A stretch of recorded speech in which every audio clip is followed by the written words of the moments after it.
اور یمن سے اس وقت بڑی خبر آ رہی ہے۔ آپ کو بتا دیں کہ یمن میں حوثیوں نے بڑا حملہ کیا ہے جس میں 7 ہلاکتیں اس حملے میں ہوئی ہیں اور 35 افراد زخمی ہوئے ہیں۔ بتایا جا رہا ہے کہ المخا بندرگاہ کے قریب حوثیوں نے یہ بہت بڑا حملہ کیا ہے۔ جی ہاں، حوثی مجاہدین نے بڑا حملہ کیا ہے۔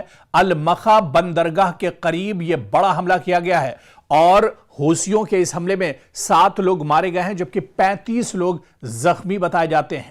تو یمن کے دارالحکومت یمن کے المخا بندرگاہی علاقے سے آنے والی تازہ اطلاعات نے ایک بار پھر اس پورے ریجن میں، اس پورے خطے میں جاری کشیدگی کی خطرناک تصویر سامنے رکھ دی ہے۔ مقامی میڈیا کی رپورٹس کے مطابق حوثی حملے میں کم از کم 7 افراد مارے گئے ہیں جبکہ تقریباً 35 افراد زخمی ہوئے ہیں۔ زخمیوں میں عام شہریوں کے بھی شامل ہونے کی اطلاعات ہیں کیونکہ حملے کی زد میں بندرگاہ کے آس پاس کے رہائشی علاقے بھی آئے ہیں۔ لیکن اس حملے کو سمجھنے کے لیے سب سے پہلے یہ جاننا ضروری ہے کہ المخا آخر اتنا اہم کیوں ہے، یہ بندرگاہ آخر اتنا اہم کیوں ہے جہاں پر حوثی مجاہدین نے، حوثی لڑاکوؤں نے دراصل یہ حملہ کیا ہے۔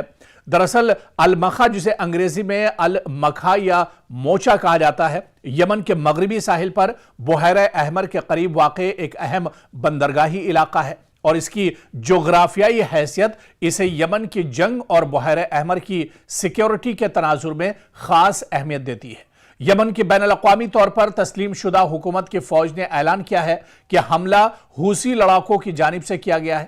مقامی میڈیا نے طبی ذرائع کے حوالے سے بتایا ہے کہ حملے کے نتیجے میں تقریباً 35 افراد زخمی ہوئے ہیں۔ دراصل آپ دیکھیں کہ پورے مشرق وسطی میں اور خاص طور سے ریڈ سی میں یا پھر اب یمن میں حوثی لڑاکے جو ہیں وہ ایکٹیو ہو گئے ہیں۔ خاص طور سے سعودی عرب پر بھی حوثیوں نے حملہ کیا ہے اور اس بیچ المخا بندرگاہ پر جو حملہ کیا گیا ہے یہ حالیہ کچھ دنوں میں حوثیوں کا سب سے بڑا اٹیک بتایا جاتا ہے، جس میں شروعاتی طور پر 7 لوگوں کے مارے جانے کی خبر ہے، 35 لوگ اس میں زخمی ہوئے ہیں۔ یعنی حوثیوں کی سرگرمیاں ایک بار پھر سے بڑھ رہی ہیں۔ مشرق وسطی میں، خلیجی ملک میں یا یمن اور اس کے آس پاس کے علاقوں میں اب کشیدگی ایک طرح سے پھر سے بڑھتی ہوئی نظر آ رہی ہے۔ حوثی جنہوں نے اسرائیل اور امریکہ کے ناک میں دم کر دیا ہے، اس کے علاوہ جو اسرائیل کے اتحادی ممالک ہیں اور خاص طور سے سعودی عرب کی بات کی جائے تو سعودی عرب پر بھی لگاتار اٹیک اور حملے یہ حوثی لڑاکے کرتے رہے ہیں۔ ایسے میں المخا بندرگاہ پر یہ حملہ دراصل ایک الارمنگ ہے اور اس کے بعد اب پورے خلیجی ممالک یا مشرق وسطی میں ایک طرح سے ہلچل اور تیز ہو گئی ہے کیونکہ اس حملے میں یہ حملہ اتنا بڑا ہے جس میں شروعاتی طور پر 7 لوگوں کے مارے جانے کی خبر ہے اور اس کے علاوہ 35 سے زیادہ لوگ اس میں زخمی ہوئے ہیں۔ اس وجہ سے اس حملے کے بعد اب ہلچل ایک طرح سے بڑھ گئی ہے اور حوثی ایک بار پھر سے کافی ایکٹیو نظر آ رہے ہیں۔ اب حملے کے بعد کیا کچھ صورتحال ہوگی؟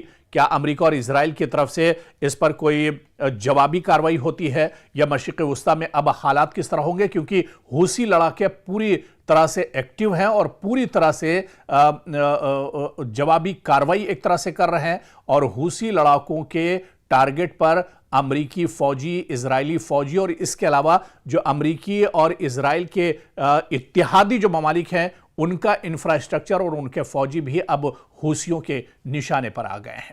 عراق کے وزیر اعظم علی الفلاح الزیدی نے واضح کیا ہے کہ عراق اپنی سرزمین کو کسی بھی دوسرے ملک کے خلاف کارروائی کے لیے استعمال نہیں ہونے دے گا۔ یہ بیان ایسے وقت میں آیا ہے جب عراق خود علاقائی کشیدگی کے بیچ میں کھڑا ہے اور اس کی سرزمین سے پڑوسی ممالک کی جانب ڈرون حملوں کے الزامات بھی سامنے آتے رہے ہیں۔